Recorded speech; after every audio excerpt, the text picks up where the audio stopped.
Mahiya naman kayo sa inyong kapwa Pilipino. Binastos pa nila ako. What is the law and what Pakinggan ng proceeds of the illegal drug trade ng Duterte. The law enforcement, the highest law enforcement official being head of PNP. Yeah. You're hiding the scoundrel, the fugitive. Ano nga ba? Alam mo boss, ang tingin ko ay kahinaan ng ekonomiya natin is yung masyado tayo dependent sa production ng Ayun, ibang isa pa bansa. yun. Isa pa yun. Hindi man ako ekonomista, pero ang nakikita ko diyan sobrang taas ng demand sa sobrang baba ng supply. Yun. Tama. Kasi dependent tayo eh. Depende tayo eh.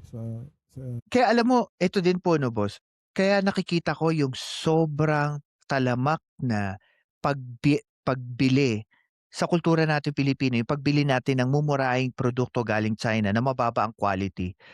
Kasi nga mura. Pero yung quality wala din. So napapabili ka rin ng ganong produkto. So it doesn't make sense. Pero wag ka, kultura natin dapat practical. Dapat tipid ka. Yun yung mahirap ano. Alam mo sa tingin ko, ano din eh, kaya na mayagpag ang Chinese product sa bansa natin.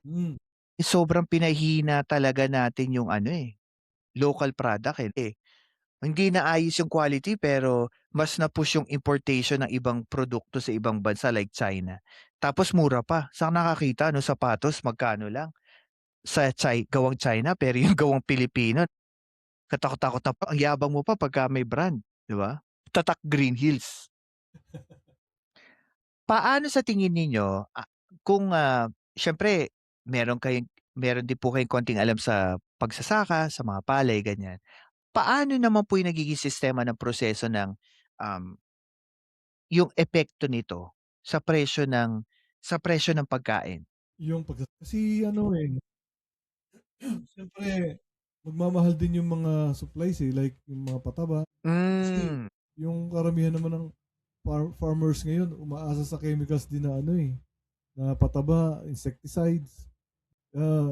Kasi kung gagamit ka ng primitive na pamamaraan, parang ang bagal ng proseso. Yes, oo.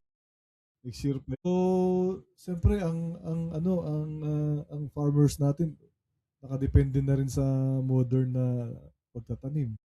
'Di ba? Pag-aalaga ng tanim. Magmamahal 'yon. Pag nagmahal 'yon, tataas sila ng presyo, 'di ba? Alangan naman magpalugis. Hindi naman po pwede 'yon, 'di ba? So, 'yun. 'Yun yung nakikita ko diyan. So naapektuhan siya. Oo, apektado. Tapos ang masakit pa dito, siyempre naapektuhan na. Saan nila ipapasa yung presyo na yun? Kailangan din nilang kumita o kaya break even na lang minsan. Kailangan din pumasok kailangan din pasukan ng gobyerno. Yun, 'di ba? Wala eh, doon tayo kung ang bibentahan mo eh private, pakabarating ka pa eh. Babarating ka sa taghirap eh. So walang choice, kailangan mo may benta. Eh, alam mo naman yung mga negosyante eh, usually mapagsamantala. Yeah. Kung saan sila kikita na malaki doon. Saan sila kikita na malaki, doon sila babarating nila yan.